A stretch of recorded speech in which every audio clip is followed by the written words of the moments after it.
안녕하세요. 여러분과 함께하는 자신만만 조경기술사 김은숙입니다. 자, 오늘은요 120회 문제풀이 논술 3교시 문제 5번인데요 마지막 문제로 제가 할 거예요. 문제 6번 같은 경우는요 뭐 수체계, 녹지체계 뭐 이거였죠. 그래서 다 같은 어떤 맥락이기 때문에 제가 풀이를 하지 않습니다. 여러분이 앞에 어떤 내용 가지고요 여러분이 좀 적어 보시고요. 늘 뭐 나오는 내용이잖아요. 그리고 관련 문제들 쭉 제가 정리를 해놨으니까 여러분들이 충분히 잘 풀 수 있으리라고 생각을 하고요. 오늘은 이제 시험 계약의 어떤 장단점을 가지고 할 건데 이것도 저번 시간에 우리가 저번 어떤 2교시에 5번에 건설공사 크레임에 관한 내용 그리고 짧은 어떤 문제죠. 그죠? 짧은 문제에 3페이지 써는 어떤 방법입니다. 그리고 지금 설명하는 것은 여러분이 늘 어떠한 그 논술 형태를 가지고 지금 설명을 하고 있죠.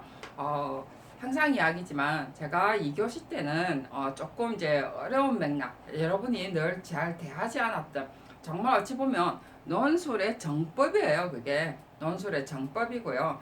물론 이제 그게 뭐 스탠다드라고 하면 뭐 그렇지만 어쩐 논술의 흐름이 원래가 논제를 제시를 하고 그 다음에 논제의 어떤 바탕을 만들고 그 다음에 강조해야 되는 부분을 그 논제 바탕을 만든 거 가지고 만들어내는 거죠. 그죠? 그래 놓고 이제 앞으로의 어떤 방향성에 관해서 우리가 설명을 해야 됩니다. 자, 그 다음에 결론을 맺어야 되는 거고요.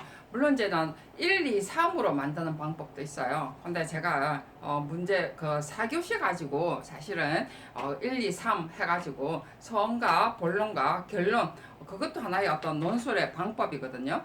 그래서 그렇게 설명을 하려 했는데 4교시까지 가려니까 너무 여러분이 지겹죠. 그죠? 그래서 그거는 다음에 차후에 어떤 기회가 있을 때 제가 1, 2, 3으로 가는 방법도 한 번쯤은 연습을 하셔야 돼요. 자, 그랬는데 이런 질문이 있을 수 있죠. 스님, 그러면 좀 하나로만 설명을 처음부터 끝까지 해주시면 안 될까요? 라고 할 수도 있습니다. 자, 1교시 때는 그렇게 설명을 했고요. 2교시 때도 또 같은 동일한 방법으로 설명을 했고요. 그 다음, 2교시, 3교시, 그죠? 자, 그 다음 이제 4교시 때는 제가 1, 2, 3으로 가는 방향을 설명을 할 건데, 그거는 제가 어찌 보면 약간 다른 방향, 좀 어렵기도 해요, 실제로. 그래서 그것도 설명을 하려 했는데, 그거는 제가 축약을 안 한다고 그랬죠, 그죠? 그런데 여러분들이 어떤 방법을 쓰든 상관이 없는데, 항상 여러분의 자신 있는 방법을 쓰세요. 늘 강조 제가 하는 것처럼 여러분이 공부한 게 여러분의 최선의 어떤 공부 방법이고요. 그 다음에 서술을 하는 것도 여러분의 어떤 형태에 맞도록 늘 답지도요. 2교시, 3교시, 4교시 쓸 때 뭐 이번엔 이래 썼다가 이번엔 이래 썼다가 하는 것이 아니고 그게 중요한 것이 아니고 한 문제를 3페이지로 푸는데 동일한 맥락으로 동일한 형식, 자기만의 형식. 그러니까 1, 2, 3으로 풀 때 선으로 풀면 끝까지 4번의 문제를 풀 때 선으로 시작해서 결론을 맺든 그 다음에 어떤 문제 제시부를 만들어서 여러분들이 시작을 해서 결론을 맺든 어떠한 동일한 형태를 자기가 연습을 하고 또 답을 풀어야 됩니다. 그래야 공부할 때 효과가 훨씬 나죠. 그죠? 그래서 이제 제가 여러분이 여러 개의 어떤 방법을 이야기를 해주는 것은요, 받아들이는 방법도 다를 뿐 아니라, 그 다음에 논술의 방법이 꼭 한 가지만 있다라는 것을 제가 말하고 싶진 않기 때문에 지금 어떤 방법의 다양성을 이야기를 해주는 거예요. 그래서 여러분이 한 가지만 제발 고집을 하지 마세요. 그 한 가지만 고집을 하면 이게 이 뭐라고 그러죠? 생각이 고정화가 된다고 그러나요? 그래서 논술에는요 자기의 생각을 어떻게 풀어나가서 정말 논제에 맞도록 정확하게 교수님하고 잘 매치를 잘 시켜주는 것인가, 그리고 교수님이 의도하고자 하는 방향성을 잘 따라줄 것인가, 그리고 설령 안 따라준다 하더라도 그 교수님과 내가 다를 수가 있잖아요. 그죠? 다르다 하더라도 내 주장이 정확하게 표현을 해주는데 어떤 논제에 맞도록 디딤을 잘 딛고 정확하게 표현을 해줘야 된다는 거죠. 그래서 막 이렇게 뭐 방향성도 틀리는 데다가 1번, 2번의 맥락이 논제하고 틀린다든지 이렇게 하면은 좋은 답지가 될 수가 없습니다. 그래서 풀어나가는 방법을 제가 2교시하고 3교시 지금 문제 풀이할 때 동일한 2교시 때는 동일한 맥락, 그 다음에 3교시 때는 또 다른 방법이지만 동일한 맥락 이렇게 해서 제가 풀이를 지금 해주고 있다는 거 여러분 다시 한번 들어보시면요 여러분들이 그 차이를 분명히 느낄 수 있을 거예요. 그래서 오늘은요 제가 조금 적어놨어요. CM의 계약의 장단점 우리가 자신만만 기술사의 적용 기술사에 우리가 사업 관리에 관한 내용 CM에 관해서 쭉 적어놨어요. 간단하지만 제가 항상 자료는 늘 간단해요. 그래서 간단한데도 불구하고 많은 것들을 사실 내포하고 있습니다. 공부를 실제로 많이 막 구질구질하게 적어놨다고 해서 공부를 다 하는 게 아니죠. 우리가 기술사라는 것은 내가 공부한 것을 풀어내는 것이 관건이거든요. 아주 복합적으로 풀어내야 되는 거예요. 자, 오늘 또 마찬가지죠. 우리가 CM 내용들이 굉장히 많은 내용들이 굉장히 다양한 책들이 있습니다. 심지어는요 CM에 관한 책이 이따만한 두께도 있죠. 그죠? 저희 회사에도 가보면은 사업관리 CM 해가지고 뭐 지침서 이래가지고 이 두꺼운 책이 있어요. 근데 그거를 지금 다 정리할 수는 없잖아요. 그죠? 전체 맥락의 흐름 때문에 우리가 그것만 보면 되죠. 우리가 뭐 CM 전문할 것도 아닌데. 자, 그래서 자, CM의 계약의 장단점을 설명을 해라 했을 때 자, 이런 장단점, 장점, 단점 이렇게 내용은요. 어떤 CM의 어떤 주 맥락을 가지고 장단점을 여러분들이 빼내셔야 돼요. 그래서 이제 우리가 기술사 공부하는 것이 바로 이런 부분이 포인트죠. 저는 그래서 기술사를 굉장히 좋아하는 부분이에요. 그리고 이런 걸 빼낼 줄 알아야 어떤 책을 봐도요. 그리고 어떤 설계를 보더라도 심의를 할 수가 있어요.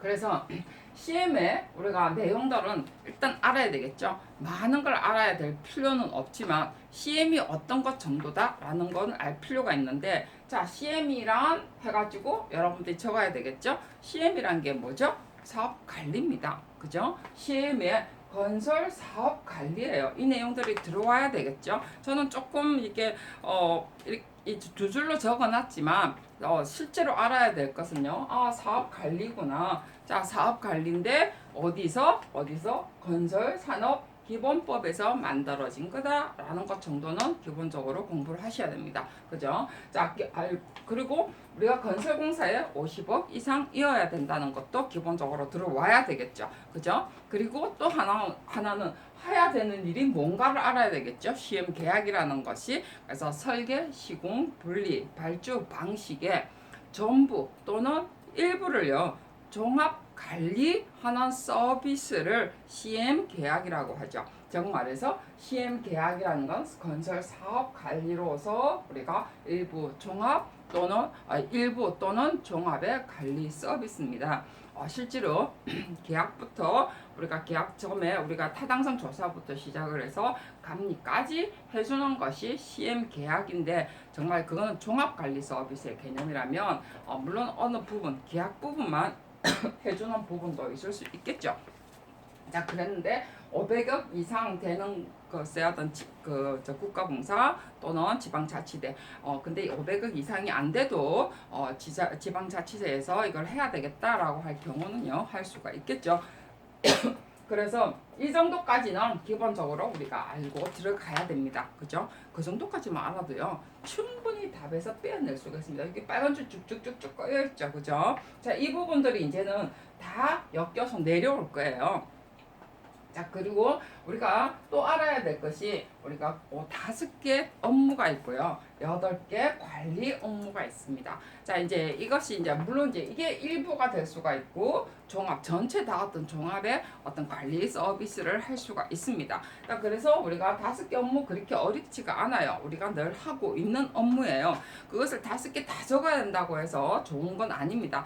기억나는 대로 우리가 단계별로 생각을 해주면 되죠. 자, 그래서 유형 우리가 책에도 나와 있습니다. 그죠? 뭐 우리가 오너형이 있었고요. 그 다음에 리스크형이 있었고요. 에이전트형이 있었죠. 그죠? 자, 이제 이게 섞여서 다 내려오면 더 좋죠. 그죠? 오너형 같은 경우는 저거 자체 내에서 우리가 도로공사 같은 경우라든지 그 다음에 그 LH공사 같은 경우는 자체 내에서 CM 관리를 다 하죠. 그죠?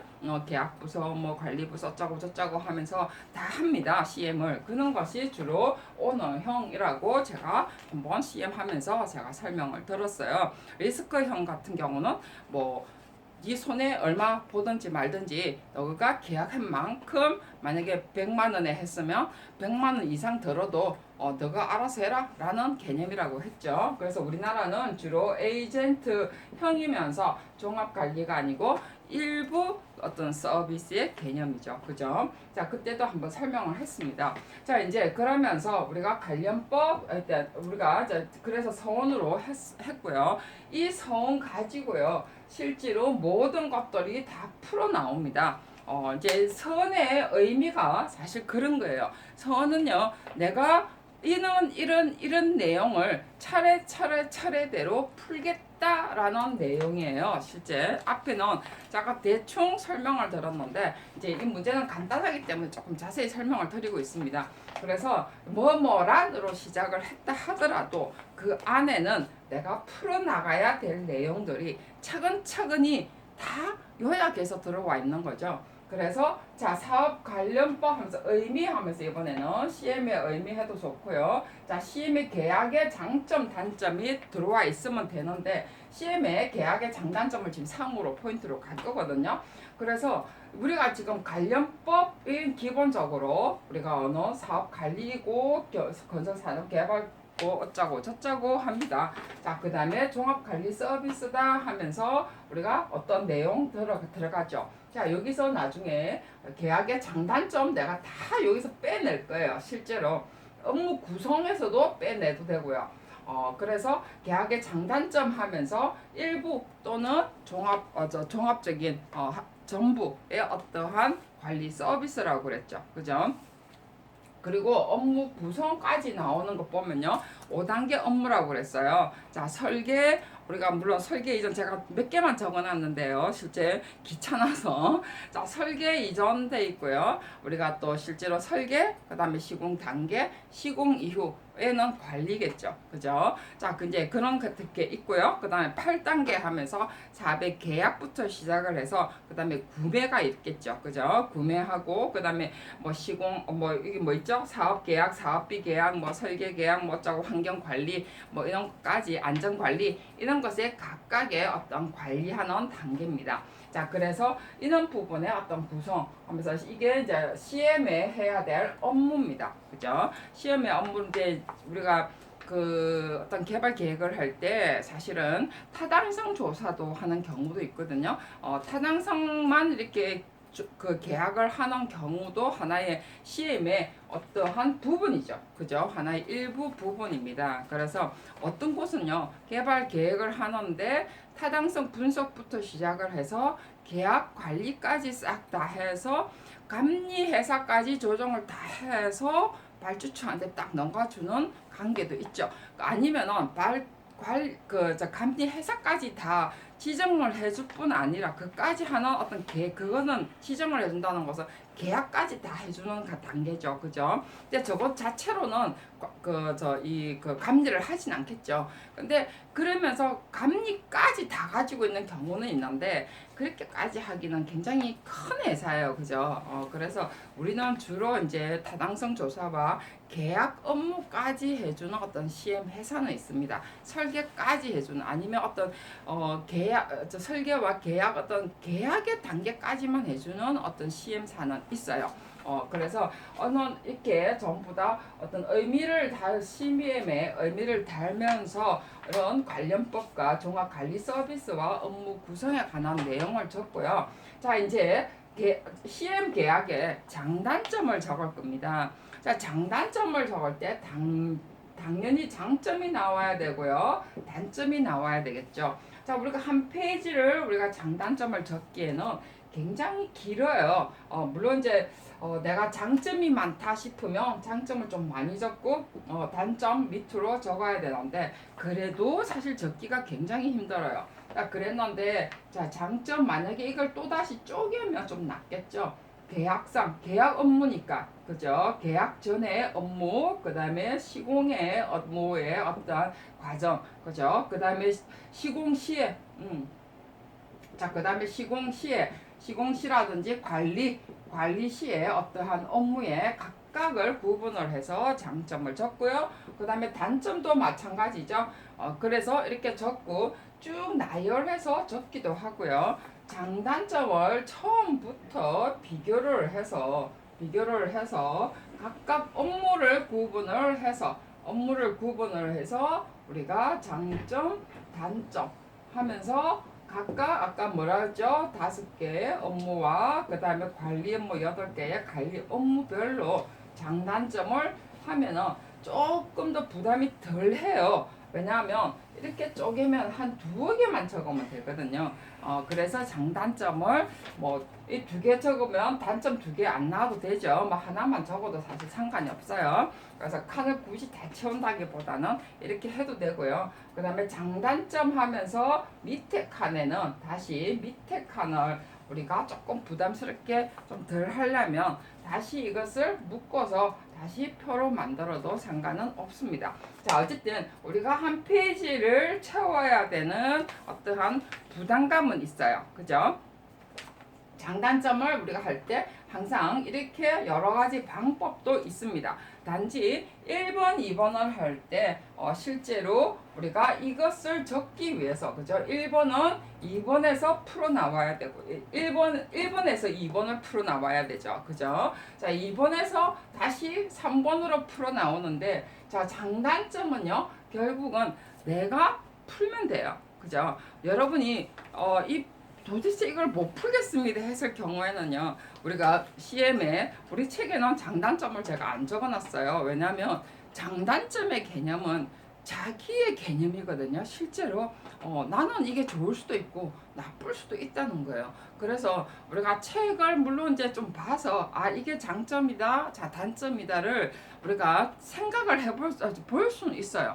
그렇지만 그걸 무작정 여러분이 뺏기려고 하지 마시라는 거죠. 제가 지금 그걸 안 적는 이유 중에 하나가 실제로 어느 정도 공부를 해서 보면요. 장점이 될 수도 있고요. 내가 생각할 때는 그건 장점이 아니라는 거죠. 근데 어떤 사람한테는 그게 장점이라고 생각할 수도 있고 어떤 사람한테는 단점이 될 수가 있다는 거죠. 그래서 우리가 계약 업무라든지 시공하는 단계에서 실제로 기술력이 우리가 기술자가 제대로 안 들어간다든지 그래서 기술력 미비라든지 아니면은 시공 업무라든지 아니면 안전 관리 입장에서 봤을 때 좀 허구적이다 라는 실제로 업무도 굉장히 많습니다. 무슨 업무 안전하는데도 그죠. 그 다음에 기록상이라든지 기록의 안전 그 다음에 또 안전하던 시간대 어쩌고 저쩌고 다 있거든요. 그러면 그게 허구적이다 라고 볼 수도 있다는 거죠. 그래서 여러분들이 나름대로 생각에 완전히 픽싱이 안 된다면 나름대로 어떤 해놓은 장단점을 볼 수는 있습니다. 볼 수는 있지만 그거를 여러분들이 비판 없이 보지는 말하는 거죠. 그래서 내가 이 장단점을 했을 때 여기에 업무에서 장단점의 비교가 좀 나와서 정말 장단점이 뭔가 여러분 회사의 어떤 CM이 아니고 시공이나 계약하는 사람들 보면요. 굉장히 장단점 나오죠. 눈에 보여요. 그래서 여러분들의 나름대로 적으시라고 저는 풀어나가는 어떤 방법만 지금 설명을 하죠. 장단점이 뭐라고는 강조는 하진 않습니다. 그래서 이거는 개인적인 어떤 개념이기 때문에 얼마든지 여러분들이 빼낼 수가 있기 때문에 그죠? 자 그러면서 3 하고요. 그 다음에 계약의 장단점 나오고 난 다음에 저는 뭐라고 적었냐면 여기에 저는 나름대로 적어놨어요. 장점 단점 하면서 업무 분리가 서로가 다 잘 돼 있다. 그렇지만 사실 업무 분리가 단점으로 작용을 할 수는 있겠죠. 그죠? 업무 분리가 됐다는 것은 무슨 소리예요? 서로가 책임감을 미룰 수 있다라는 것도 있을 수는 있겠죠. 저는 이렇게 뭐 각각 업무라든지 업무별로는 안 했는데 저는 이제 다 통괄해서 저는 답을 이렇게 적어놨어요. 전문성이 있다. 그죠? 어떤 기술적인 부분에 각각 들어가 있더라 라고 했지만 실제로 단점으로 봤을 때는 사실 이게 전문성이라고 눈에 보이는 부분만 전문성이더라 라는 부분도 단점으로 들어갈 수도 있다는 거죠. 자, 우리가 CM의 어떤 장점은요, 기술의 축적, 그 회사의 기술의 축적이 됩니다. 왜냐하면 CM의 어떠한 그 회사의 그 시공 능력을 판단하는 경우가 있거든요. 그렇기 때문에 기술의 축적을 만들어지지만 나중에 그 단점은 뭐예요? 그 회사가 그것만 하게 된다는 거죠. 도로공사하는 회사 도로만 하게 된다든지 육교하는 사람 육교만 한다든지 우리 설계 부서도 그렇거든요. 꼭 육교하는 사람 육교만 해요. 요즘 육교도 없었지만 그죠? 다리하는 사람 다리만 하고 그죠? 그래서 어떤 기술의 편협성만 이루어질 수도 있다라는 거죠. 그래서 여러분들이 계약의 장단점 여러분들이 어떤 시각으로 볼 것이냐는 여러분이 각각이 만드는데 어쨌든 우리가 5개의 업무 구성과 그 다음에 8개의 8단계의 그 관리에 관한 내용 가지고 장단점 알아서 한번 생각을 해보시고요. 자, 그 다음에 이제 4번으로 들어가면서 이제 3번 답 교수님이 요구하는 답은 다 끝났습니다. 당연히 이제 앞으로의 어떤 개선 방향이라든지 또는 발전 방향, 어떤 발전 방향이 있고 어떤 개선 방향이 있어야 되겠느냐겠죠. 자, 그래서 개선 방향 이러면 주로 단점에서 빼냅니다. 그죠? 왜냐하면은 문제점이 있기 때문에 개선 방향에서 개선 방향이 나와야 되겠죠. 뭐 우리가 아까 뭐해서 대형 공사 주로 대형 공사에 한정이 돼 있더라 이러기 때문에 우리가 주로 뭐 지방으로 뭐 지방과 그다음에 우리 주로 이제 컨소시엄을 많이 하죠. 그죠? 그다음에 어떤 각각의 분리 발주를 할 수 있으면서 대형 공사에 책임감을 준다라든지 뭐 이렇게도 할 수 있을 거고요. 객관성 부족 같은 경우는 어떻게 주관성을 부여할 수 있는 어떤 서류의 체계라든지 아니면 그것을 감시할 수 있는 또 체계라든지 뭐 이런 것도 만들 수 있을 거고요. 자, 그렇게 해서 우리가 개선 방향이라고도 할 수 있을 거고요. 아니면 또 그런 것도 있겠죠. 뭐 점수제도 괜찮을 것 같고요.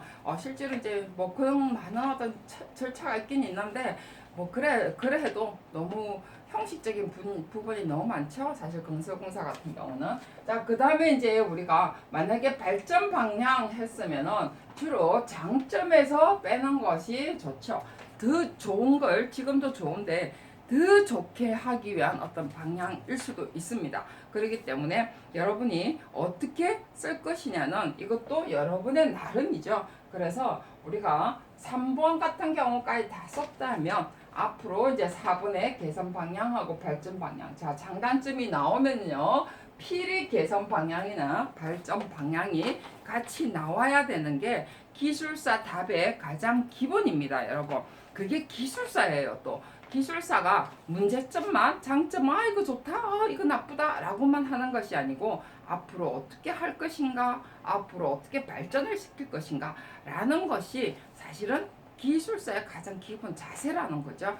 그런 것이 우리가 답 안에 사실은 다 나와야 됩니다. 그게 우리가 또 앞으로 기술사가 됐을 때 대처해야 되는 방법이죠. 자, 그래서 여기까지 하고요. 그 다음에 5로 결론을 맺으셔야 되는데 뭐 결론은 항상 똑같죠. 그죠? 1, 2 어떤 그 축약을 하고 자, 이번에는 3번, 4번 자 축약을 하고 계약의 장단점을 써고요. 그 다음에 3번에는 앞으로 이제 발전 방향이라든지 자기 어떤 주장이라든지 이런 것을 간단히 두 줄 정도 아니면 세 줄이라도 상관이 없으니까 간단히 적어서 여러분들이 결론을 맺으셔야 됩니다. 자, 이것으로서 우리가 3교시 논술 다 했고요. 4교시는 우리가 안 한다고 그랬죠. 왜냐면 여러분이 보시면요. 1교시, 2교시, 3교시 다 풀고 나면요. 그 뒤에 문제는 정말 똑같아요. 어찌 보면은. 그래서 자, 4교시는 여러분들이 임의로 한번 풀어보시고 같은 맥락으로 여러분들이 한번 같은 어떤 그 논술의 기법으로 자기만의 기법이 뭔가 한번 찾아보고요. 문제가 어떤 유형인가 라는 것을 한번 찾아보고요. 앞에 시험 쳤던 부분들을 다시 한 번 더 어떻게 공부할 것인가 이런 것으로 앞으로의 방향을 또 나름대로 제시할 필요가 있겠죠. 자, 오늘 수고 많이 하셨고요. 다음 시간에 우리가 자신만만 기술사 어떤 이론 부분으로도 다음에 넘어가도록 하겠습니다. 수고하셨습니다.